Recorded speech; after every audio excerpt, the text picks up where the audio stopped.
Hi everybody. Welcome back to the video lectures for Philosophy 115. This class is about critical thinking and it's taught at the University of North Carolina, Greensboro. Today we're going to be beginning our first unit, and that first unit is all about kind of a general overview of arguments. At the end of our last video, I mentioned that there was an assignment before this week begins, and that assignment was to read Jamie White's article on this phrase, everyone's entitled to their own opinion, participate in this discussion board, tell me what do you think that means, and is it true, depending on what it does mean. So before we get into talking about arguments, I want to clean up that discussion about this phrase, everyone's entitled to their own opinion. And we'll kind of like pose this. I'm going to try to do a little bit of a recap of what I saw going on the discussion board, and a recap of what I think Jamie White was up to. I'll toss in the views of a couple of other folks that I didn't assign, folks like Stephen Satras, who talks about a position called student relativism. And in examining various possible interpretations of what that phrase means, I'm going to be asking this question that White seems to be asking. It's actually kind of like a two-pronged question, not just the two-pronged question of what does it mean and is it true, but depending on what it means, is it true and is it relevant to the circumstances in which that phrase is being used? So that's kind of the gist of how we're going to be looking at this in this video lecture, in this examination. Just as a kind of a heads up, all cards on the table.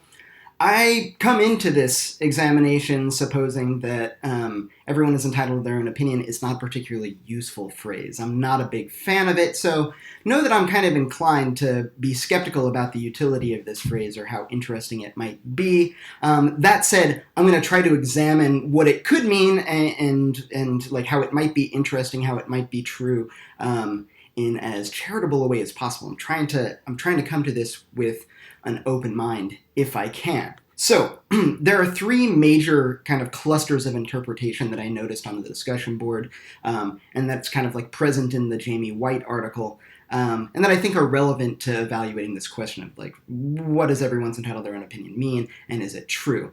The first of these interpretive options is something kind of like a First Amendment interpretation.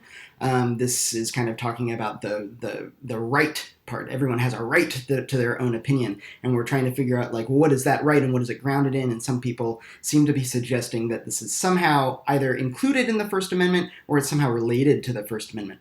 The second option that we're going to look at is an interpretation that seems to be suggesting that all beliefs are equally good, so we'll take a look at that one, and then we'll look at a cluster as a third kind of like cluster of interpretations. We'll look at a cluster of non-literal interpretations where we think that what the person is trying to say with everyone's entitled to their own opinion is actually nothing like that actual phrase. That phrase is standing in for some other completely different phrase. So we'll look at those options as well. First, let's go to that First Amendment interpretation. So it's probably worth pointing out that the First Amendment, in the Constitution at least, only really protects somebody from government interference with speech. Not just speech, but press, religion, assembly, petition, and speech, right? These are those five parts of the First Amendment that are all kind of loosely grouped together as freedom of speech. So this isn't to say that that I get to say whatever I want with no consequence whatsoever. This is to say that the government can't prevent me from engaging in certain kinds of speech. They can't arrest me. They can't exert prior restraint on me. And even that has some notable limitations throughout judicial history. Cases that include threats to national security, imminent threats to public safety, like yelling fire in a crowded theater, punishments that can come after the fact for speaking, certain kinds of speech, like libel and slander, and obscenity, which is also a notable exceptional case to First Amendment protections. So while it might be true that we all have, in the United States at least, have a legal First Amendment, a constitutional First Amendment right that protects our speech and religious beliefs or religious practices, assembly, petition, press, all of those things, unless this phrase, everyone's entitled to their own opinion, is being used in some sort of instance where the government is trying to restrain your speech, if you are being arrested, if some sort of form of prior restraint is being exerted on you, I'm not sure that it's relevant. And for my part, I've never really heard this phrase, everyone's entitled to their own opinion, used in that context. I've never heard it used when government agents are kind of coming in and swooping in and arresting somebody for having said something. Instead, the context that I usually hear this phrase in is when two civilians are in a conversation and one of them says something and somebody else perhaps disagrees with what they're saying, and the person responds with, yeah, but everybody's entitled to their own opinion. Maybe we mean this in some sort of kind of like a deeper sense, that it's not a constitutional right, that it's not a legal right. Maybe there's some sort of natural right to have opinions and to share those opinions. And perhaps I think this is a good place to take up a tool that Jamie White offers us. White asks us to consider the fact that when we talk about rights, we also have to talk about duties.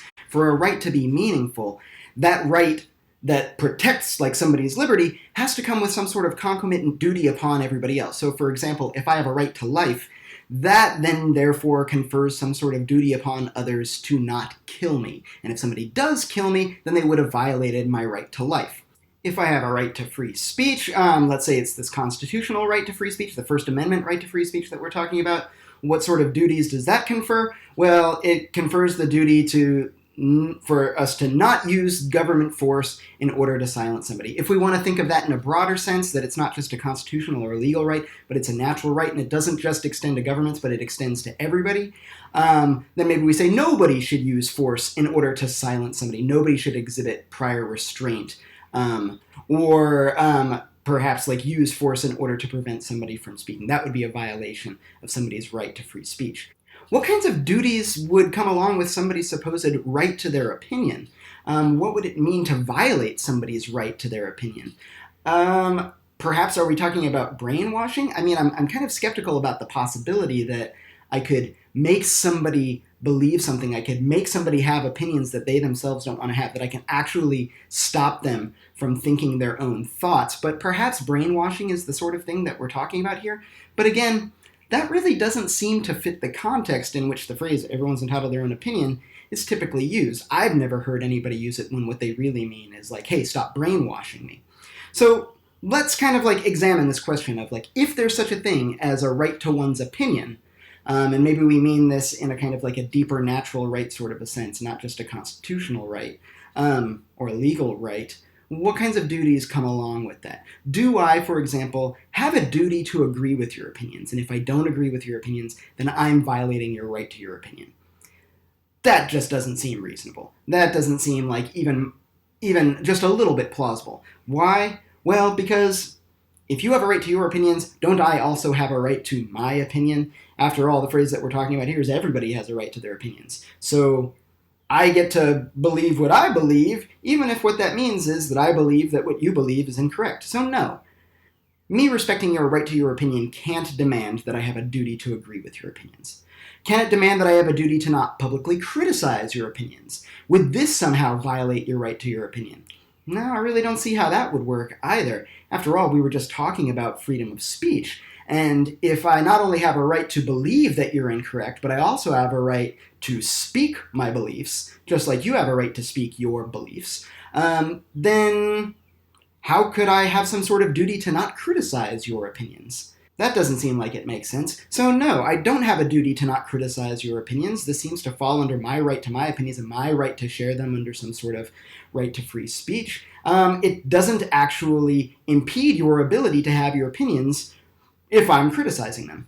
But maybe we want to go like one step further. It's not just that I'm publicly criticizing your opinions. Maybe it's that I'm trying to change your mind. I'm trying to persuade you or convince you to change your mind. And maybe this is a little too close to brainwashing, but again, this just seems too extreme. It doesn't seem like your right to your opinion demands that I have a duty to not try to change your mind. And one of the reasons why I think that, and why I think most people would agree with me here, and I hope that you would agree with me as well, is that it seems like there are all kinds of circumstances in which I totally have a duty. Maybe it's a social duty, maybe it's a familial duty, maybe it's a duty of friendship, but I have all kinds of duties to people that involve me trying to change their mind if I think they're wrong. So, for example, if somebody seems to think that it's safe to cross the road when in fact it's not safe to cross the road, if I care about them at all, it seems like I have a duty to try to change their mind and get them to not believe that it's safe to cross the road.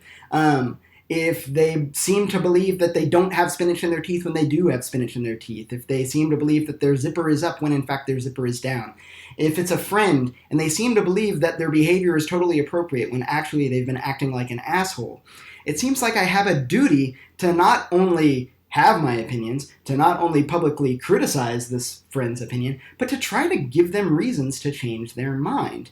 So none of these supposed duties seem to square with an idea of like what a reasonable right to somebody's opinion might be. There perhaps are some duties that would apply to a right to one's opinion or a right to free speech, but these duties involve not actually restraining somebody from speech, perhaps by using government force, perhaps by using any sort of force, and perhaps not brainwashing people. But again, I think that what really brings down this First Amendment interpretation and all of its cousins about what a right to an opinion might be is that the senses in which that right seems to be true, the senses in which it seems like you actually do have some sort of right to an opinion that comes with duties for others, just seem to be irrelevant to the conversations that occur between private citizens, where you'll typically hear somebody use the phrase, everybody's entitled to their own opinion, or everybody's got a right to their own opinion.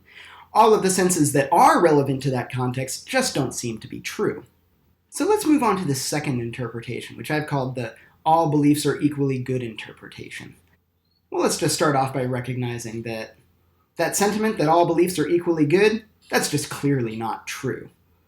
Why is it that like somebody might think that all beliefs are equally good, despite the fact that like I'm claiming that this is clearly not true? Maybe I need to give some sort of like justification for why I think it's clearly not true. After all, I've heard people say things kind of similar to all beliefs are equally good. This is why I'm suggesting this as a possible interpretation.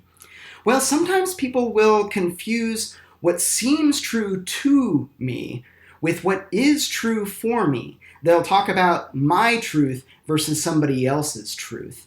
But the mere fact that somebody believes something doesn't tell us that their belief is true. Just because something seems true to me doesn't necessarily mean that it is true for me. For example, flat earthers are of the opinion that the statement, the earth is flat, is true. That seems true to them. Does that mean that it is true for them? Do they have a completely different reality? A completely different kind of truth? Is there their truth versus other people's truth about what the shape of the earth is? Is there a separate earth or something? Do flat earthers live on a flat planet, whereas the round earthers live on a completely different planet? Or is it the case that there's one earth, one planet, everybody lives on it, and there seems to be some sort of disagreement about what the shape of that planet is? The mere fact that somebody believes something doesn't mean that it's true. It doesn't mean that it's true for them, whatever that's supposed to mean. It only means that something seems true to them. And that's not the same thing as it is true for them, or it is true simpliciter, or it's a good belief.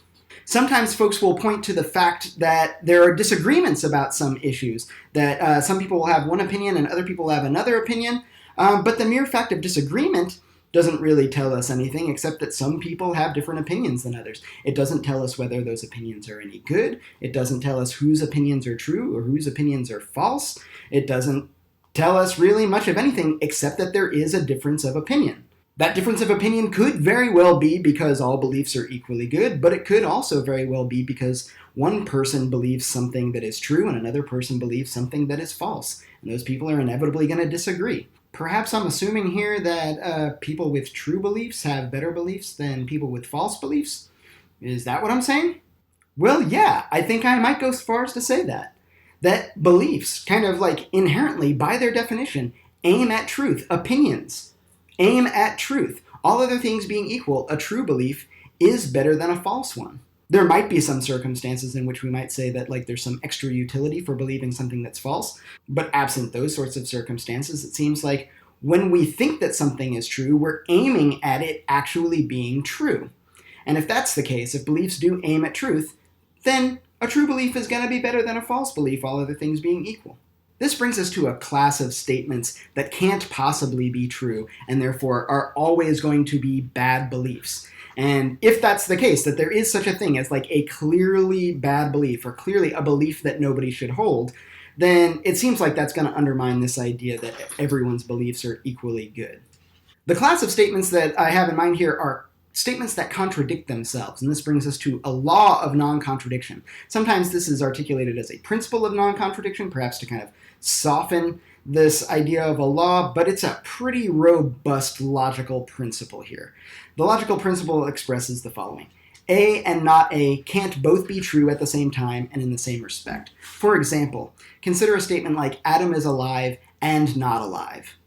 That statement is definitely false. That statement must be false. There's no way that statement can be true. This is because any statement that's of the form A and B, like Adam is alive and not alive, is only true if both A and B are true. If either A or B is false, then A and B is false. This is just what the concept and means. If Adam is alive is true, then Adam is not alive has to be false. And this is just what the concept not means. So they can't both be true in that instance. If Adam is not alive is true, then Adam is alive has to be false, and so they can't both be true in that instance. There's no way that Adam is alive and Adam is not alive could both be true at the same time and in the same respect. I don't even have to know whether Adam is alive or not alive in order to know that Adam is alive and not alive is false, and that nobody should believe it. It's an incoherent belief. It can't possibly be true because it contradicts itself.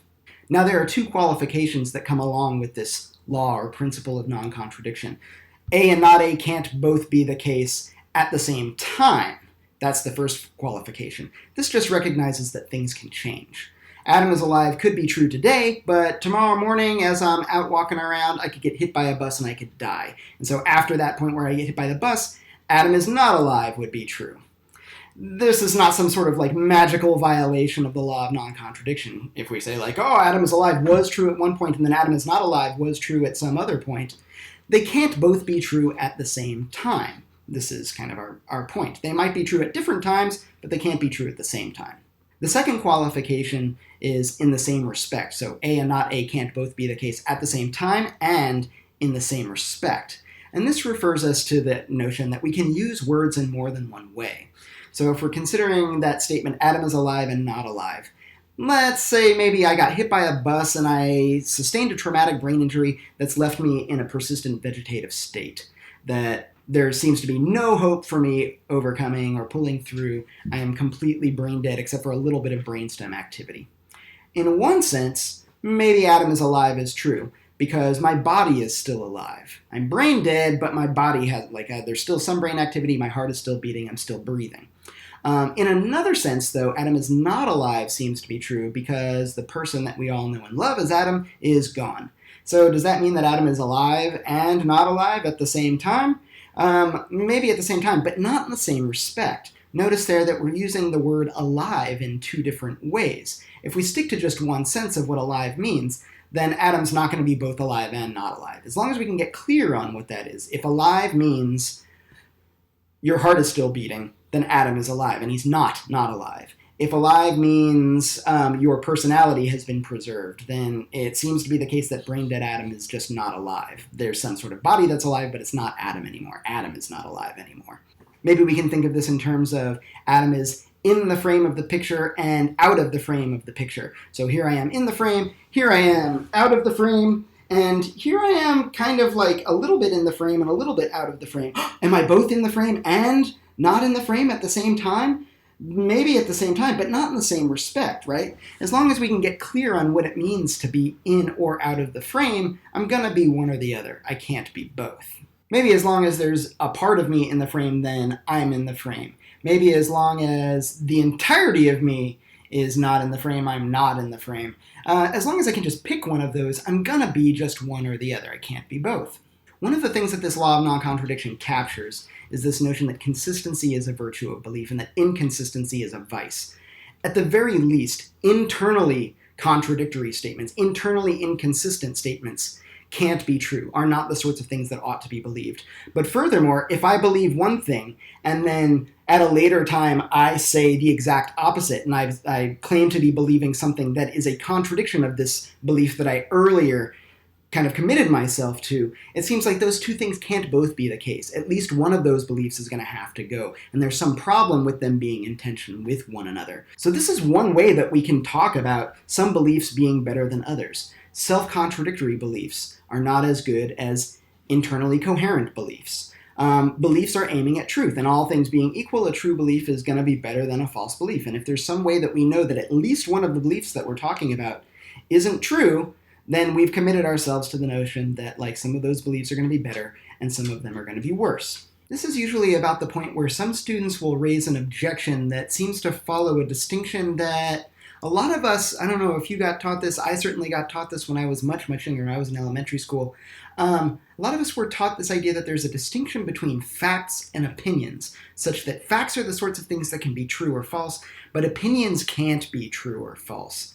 Let me just open up by saying that I'm not sure that this is a very useful distinction. As a matter of fact, I'm kind of irked that elementary school teachers teach this idea. In fact, I think this makes my job, I think this makes critical thinking more confusing than it needs to be by trying to assert some sort of distinction between facts and opinions in this way, such that facts are the sorts of things that can be true or false, while opinions are the sorts of things that can't be true or false at all. Maybe this is one way that we might try to understand how it is that all opinions could be equally good, because if opinions can't be true or false, then it doesn't really make sense to say that true opinions are better, all other things being equal, than false opinions. But again, like I'm just kind of confused by this. What sorts of opinions are we talking about here when we say that our opinions are the sorts of things that can't be true or false? So for example, we talked about the flat earther has an opinion that the earth is flat. Is this the sort of opinion that we would say can't be true or false, that there's just no truth or falsity of the matter as to whether or not the earth is flat? Well, that doesn't seem very plausible at all. I would say that there does seem to be some sort of truth of the matter. If I was going to be extra cautious, I might even say something like I'm not sure exactly what the truth of the matter is, but the earth is definitely going to either be flat or not flat. It's going to be one or the other. And either the flat earthers are correct or the round earthers are correct in that particular debate. Some people might say that this doesn't really count as an opinion. This counts as a fact because it's the sort of thing that's provable. You can find evidence that the earth is not in fact flat. But if you've ever had a debate with a flat earther, you might know that this notion of like provable is maybe a little squishier than we might think. Flat earthers are especially good at trying to undermine the prospect that the evidence that's presented in favor of the notion that the earth is not flat might not absolutely prove beyond any kind of shadow of a doubt that the earth is round. So there's something weird going on here. It seems like there's some kind of evidence that can be appealed to try to settle whether the earth is flat or not. I don't know if we could call it proof one way or the other, but if the earth is flat is the sort of thing that could be an opinion, then it seems like the sort of thing that could be true or false. You could have an opinion that the earth is flat, and that opinion could be false, or it could be true. But maybe this isn't the sort of thing that we think of when we try to make a fact-opinion distinction. Maybe what we're really talking about are claims like this. Slavery is unjust. Let's say I'm of the opinion that slavery is unjust. Is that an opinion in this sense of a distinction between facts and opinion? There are facts like the earth is not flat, but then there are just mere opinions where there is no truth or falsity of the matter, opinions like slavery is unjust. So it's not true that slavery is unjust. It's also not true or false that slavery is just. And the opinion that slavery is unjust is just as good as the opinion that slavery is just. This doesn't seem plausible to me either. I would say I don't really see any reason to suppose that there isn't a truth of the matter here. I'll concede that it might very well be the case that it's difficult to prove beyond a shadow of a doubt that slavery is unjust, but it's not that difficult to make an argument for it. It's not that difficult to demonstrate that the opinion that slavery is unjust is in fact a better opinion than the opinion that slavery is just. I'm going to go out on a limb here and say that, like, not only am I of the opinion that slavery is unjust, I'm of the opinion that anybody who says that slavery is just is wrong. And I think that there's better reason to suspect that slavery is unjust, or to believe that slavery is unjust, than there is good reason to believe that slavery is just. Let's also recognize that if anybody were to say that it's okay for somebody to believe, or it's equally good for somebody to have the opinion that slavery is just, because everybody's entitled to their own opinion, that we have a right to our own opinions, I'll note that we also supposedly have some sort of right to liberty, and this is maybe the biggest overarching right that guarantees all of these other rights, like the right to have like freedom of speech, liberty with respect to speech, or liberty with respect to opinion. If you enslave somebody, you have violated their liberty. Isn't that a pretty good demonstration that the notion that slavery is just is a flawed opinion? That the notion that slavery is unjust is in fact a better opinion? Some might go so far as to say that in places where slavery is still tolerated, or in various historical periods like a couple hundred years ago in the United States, or even here in North Carolina, people did believe that slavery was just. But again, that only demonstrates that it seemed true to them that slavery was just, that slavery was permissible, morally permissible. That doesn't mean that it is actually true just because they believe it. It certainly doesn't mean that there's no truth of the matter just because there seems to be some sort of disagreement here. And I, for one, am kind of disinclined to say that whether or not slavery is just or unjust changes depending on where you go on the planet or depending on when you travel in time.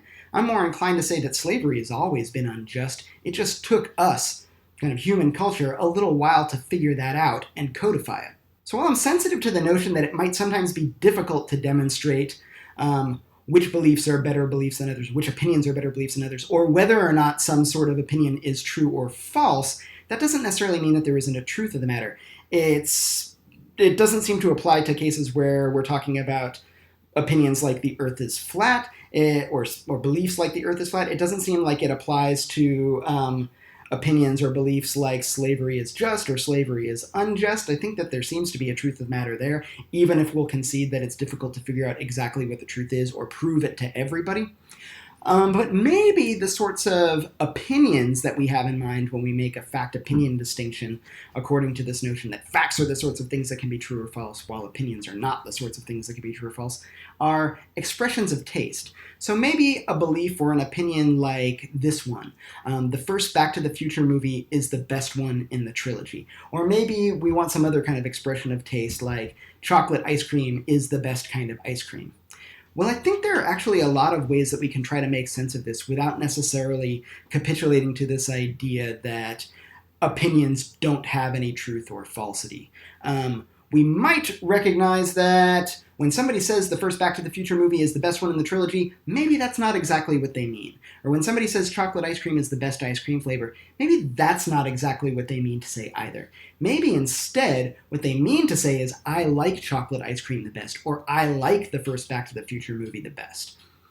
If they're just describing their own preferences, their own mental state, as long as they're not lying, what they're saying is true. And somebody else might have a different set of preferences, a different mental state. You might not like chocolate as much as you like some other ice cream flavor. You might not like the first Back to the Future movie as much as you like, say, the third Back to the Future movie. But notice now you're describing your preferences and your mental states, and that doesn't necessarily contradict what I'm saying. I can describe my own preferences, and you can describe your own preferences, and those can differ while we're still both telling the truth because we're just kind of describing ourselves. But let's say that we do kind of jump to that slightly bolder claim, that not only do I like the first Back to the Future movie the best, but it is the best. Does that mean that there's just no truth of the matter because it's difficult to reconcile some sort of a disagreement about it, or just because it's difficult to prove that the first Back to the Future movie is the best one in the trilogy, or difficult to prove that chocolate ice cream is the best ice cream flavor? Well, we might appeal to the same sort of principle that we were looking at when we were thinking about the law of non-contradiction, especially that qualification about in the same respect. Just like as long as we can figure out what it means to be in the frame or out of the frame, we know that I can't both be in the frame and not in the frame.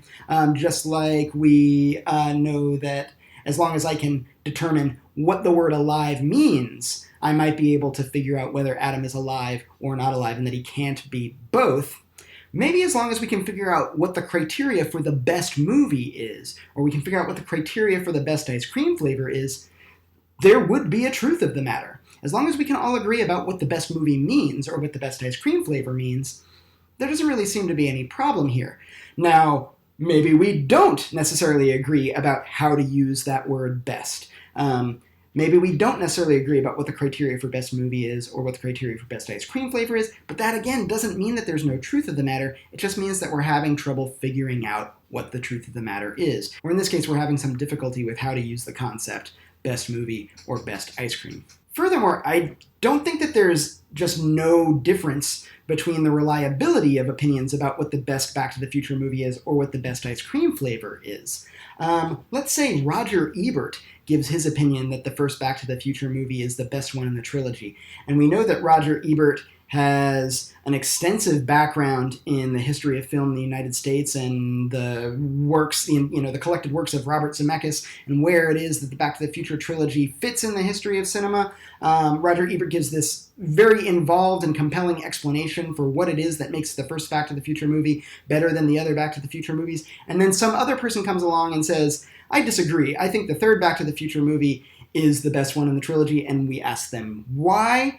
And they reveal that they've never actually seen any of these movies, they just have a gut feeling about it. Well, we might still be unsure about what the truth of the matter is, but clearly Roger Ebert's opinion there is better than the person who's never seen the Back to the Future movies. This seems fairly uncontroversial to me. So keeping in mind that this is all kind of like centered on this notion that all beliefs are supposedly equally good, or all opinions are supposedly equally good, that doesn't really seem to even apply to expressions of taste or the sorts of judgments that critics might make about aesthetic beauty, or the sorts of judgments that we might make about morality, or certainly not the sorts of judgments about like what the state of affairs in the Earth or what the shape of the planet might be. Just like we made a distinction between what seems true to me and what is true for me, or what is just true, simpliciter, we need to make a distinction that recognizes the difference between not knowing what the truth is and there not being a truth of the matter at all. And I'll concede that, kind of in varying degrees, the Earth is flat, slavery is unjust, the first Back to the Future movie is the best one in the trilogy. These are all the sorts of things that somebody can hold as an opinion, and it's difficult to figure out what the truth of the matter is for all of those. But I don't see any reason to suspect that, there just is no truth of the matter whatsoever. I don't think that it really helps to maintain this distinction between facts and opinions, where we say facts are the sorts of things that can be true or false, and opinions are the sorts of things that can't be true or false, mostly because it's not really clear what those opinions are supposed to mean, and it seems like it threatens to elide this distinction between not knowing what the truth is, or there not being any kind of compelling evidence available, and there not being a truth of the matter at all. Instead of making it complicated like that, I propose that we make it a little bit simpler, and we say something like this. An opinion or a belief is the sort of thing that goes on in somebody's mind. Facts refer to the state of affairs of the actual world. And when somebody has an opinion or when somebody has a belief, they think something is true. That's what it means to have an opinion, is to think something is true. So it means to have a belief, is to think something is true. These two words are perhaps interchangeable. My opinions might actually be true. They might actually be false. I don't really see any reason to insist that opinions are the sorts of things that can't be true or false. It's a messy distinction, and it doesn't seem like it goes anywhere good. And furthermore, it doesn't really seem to answer to this notion that all beliefs are somehow equally good, or all opinions are somehow equally good.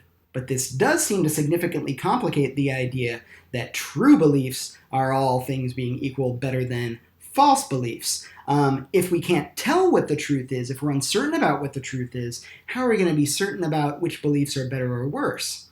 Often in disagreements, it's unclear what the actual truth is. That's why we're having the disagreement. But if we don't know what the truth of the matter is, what do we do? How do we know which opinions are better or worse if we don't know which opinions are true and which ones are false? One way that we can address this, and by the way, I think this is the big move in this whole conversation, in this lecture video that I'm offering.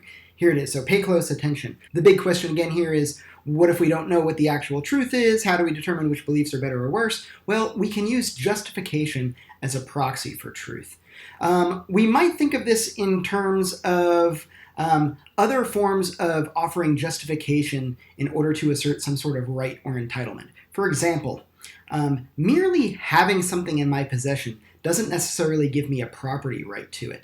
If I see your phone sitting out on the table and I go and pick it up and I say, it's mine now, I have a right to this phone, you would say something like, no, you haven't earned the right to that phone. You have to pay me money, or you have to offer some sort of comparable good or service, or I have to give it to you as a gift.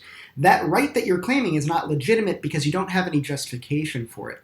And I suspect that being entitled to a belief works more or less the same way. That in order to be entitled to a belief, in order for us to say that this belief is good or it ought to be treated in some sort of respectable way, there needs to be some sort of justification for why that belief is believable. This is what we mean when we say that we're justifying a belief. We're giving reasons that support why that belief is believable. So, we might want to kind of amend that principle that we started with that said that beliefs aim at truth, and all things being equal, a true belief is better than a false one. We might add to that as well that if we don't know for sure what the truth or falsity of the matter is, then all things being equal, a belief that's supported by good reasons is better than one that isn't. At the very least, we might say it's more reasonable than one that isn't, or it's more rational than one that isn't. And we might go then kind of like make the link and say reasonable beliefs or rational beliefs are better than unreasonable or irrational beliefs.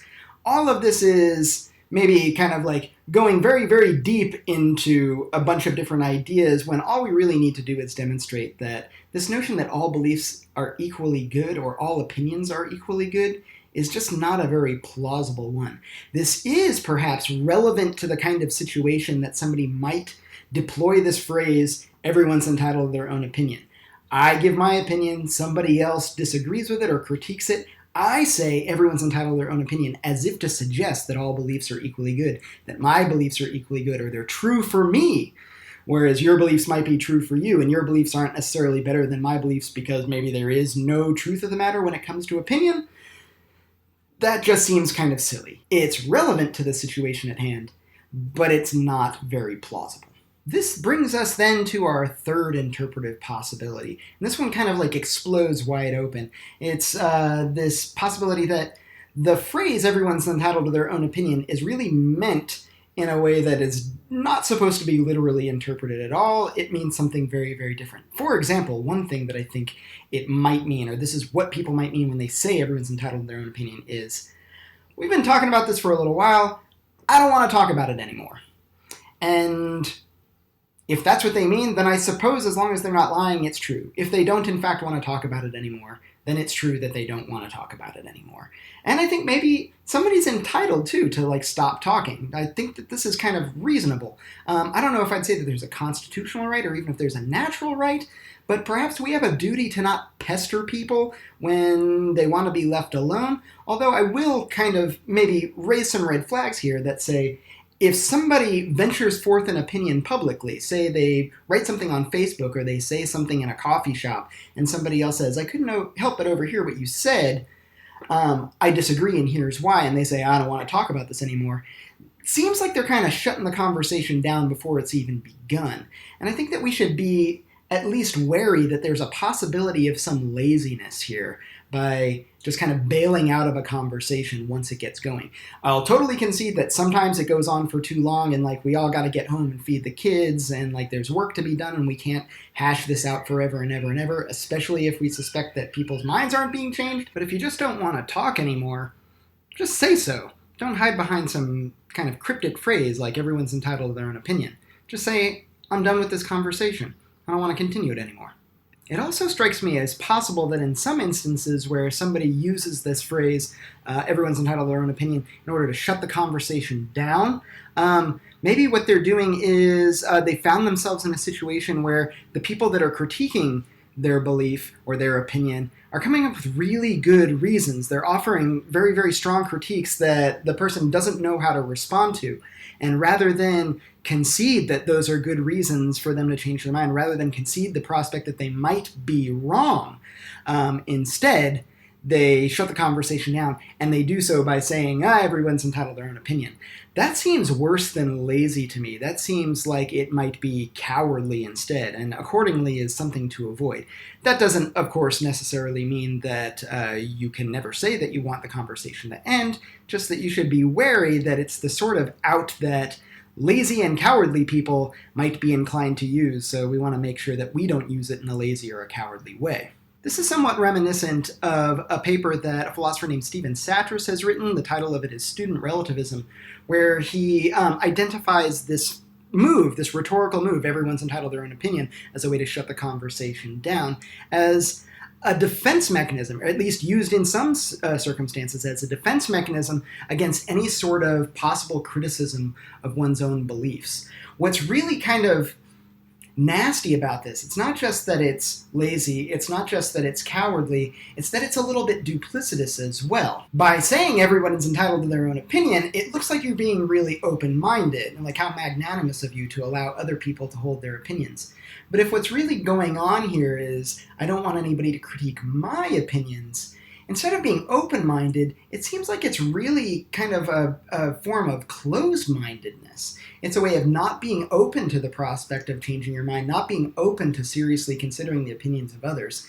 Rather than expressing a respect for other people's opinions, it's kind of a way of dismissing other people's opinions. So while there might be some non-literal interpretations that are reasonable sorts of things to do in a conversation, in the kinds of context where you hear people saying everyone's entitled to their own opinion, in most of those non-literal interpretations, I would say maybe it's better if we just say what we mean. And we need to be very, very wary of the prospect that some non-literal interpretations of everyone's entitled to their own opinion are really kind of lazy or cowardly, or kind of like this kind of faux open-mindedness that really is closed-mindedness, that actually go against the whole spirit of what it is that everyone's entitled to their own opinion seems to be trying to reach for in the first place. There are definitely some very respectable sentiments lying at the heart of this notion that everyone's entitled to their own opinion. For example, the notion that everybody should think for themselves. That seems to be the sort of thing that I might get on board with. I think most of us would be inclined to agree with that. Maybe we might even go so far as to say that we not only have a right to think for ourselves, but maybe we have a responsibility, each of us, at least insofar as we're adults, to think for ourselves. We might also recognize that tolerance and politeness these are kind of maybe important values to bring into a discussion, perhaps especially if it's a discussion with somebody that I disagree with.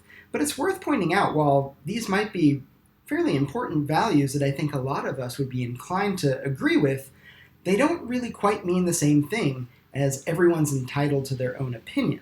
Now, it's possible that there are some other interpretations of what everyone's entitled to their own opinion is supposed to mean that we should probably examine, but I think I've been pretty thorough in exploring interpretive possibilities.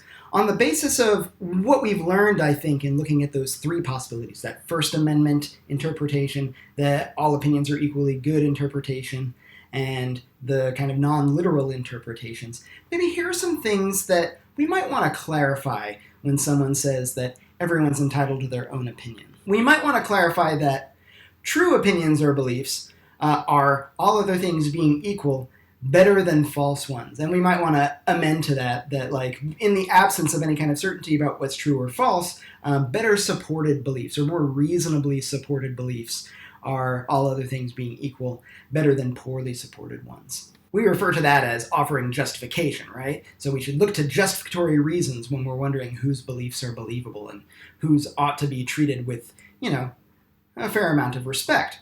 And all I mean by respect here is this notion that I take somebody's opinion seriously, that I don't just kind of dismiss it as like, well, like you're wrong and I don't need to think very hard about it. The extent to which any of our opinions ought to be taken seriously, respected in this sense of being taken seriously, is proportional to the extent to which we're able to support those opinions with justificatory reasons. If somebody drops this everyone's entitled to their own opinion bomb on us in the middle of a conversation, we might want to also clarify that not every disagreement is an attack. We have a duty to one another to be honest, which requires being tactful and not abusive, but it also requires that sometimes we tell people that we think that they're wrong. And this isn't an assault on their entitlement to their opinion. It's a way of us expressing our entitlement to our opinion. If our entitlement or our right to our opinions is somehow proportional to our ability to provide justificatory reasons, then it seems like maybe the duty, this concomitant duty that comes along with that everybody else has to honor in order for you to have that right and not have that right be violated, maybe suggests that we might have a responsibility to hear people out, to give them a chance to explain the reasons for why they believe what they believe. I might even have a responsibility that goes farther than just listening to them. It might go so far as helping them come up with better reasons, even when I disagree with their positions. And it's worth noting that those responsibilities go both ways. I have a responsibility to hear them out. They have a responsibility to hear me out. I'm not sure how strong a duty this is, especially if we kind of admit that sometimes you can just say, I'm tired of this conversation, I don't want to go any further. But so long as the conversation is going on, I think that, yeah, you're right to have your opinion respected in proportion to the ability to justify it with supporting reasons, requires that we have a duty to hear those reasons out. And here's the big one that goes along with this, that I think everybody, really, this is at the heart of everybody's instinct to kind of go to this everyone's entitled to their own opinion move in a conversation. I think we have the responsibility to at least entertain the possibility that when our opinions conflict with somebody else's opinions, it might be because our opinions are not very good ones, that our opinions are in fact false, and that we might be the ones that need to change our minds in this disagreement. So, is everyone entitled to their opinion? Well, I think we've maybe discovered a kind of like an interesting and plausibly true version of what it means to be entitled to one's opinion. If being entitled to an opinion is going to mean something interesting, and it's going to mean something true, that's to say, if respecting your right to an opinion means that I should treat your opinion the same as I would any other, then you need to give me some justificatory reasons for why that opinion should be taken seriously. That comes along with a duty that we all have to hear each other out, to give each other a chance to justify the opinions that we hold, and maybe even to help each other out in coming up with the best possible reasons.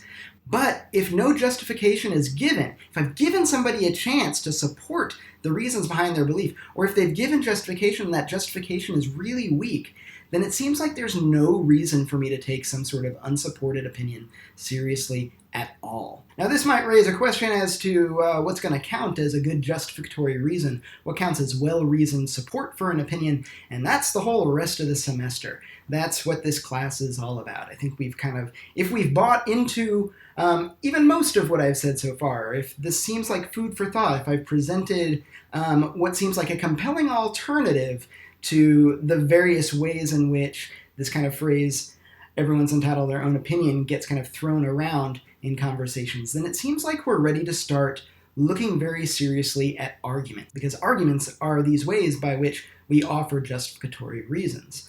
That pretty much concludes this lecture video on whether or not everyone's entitled to their own opinion. Check in for the next one, which is all about kind of the basic properties of arguments.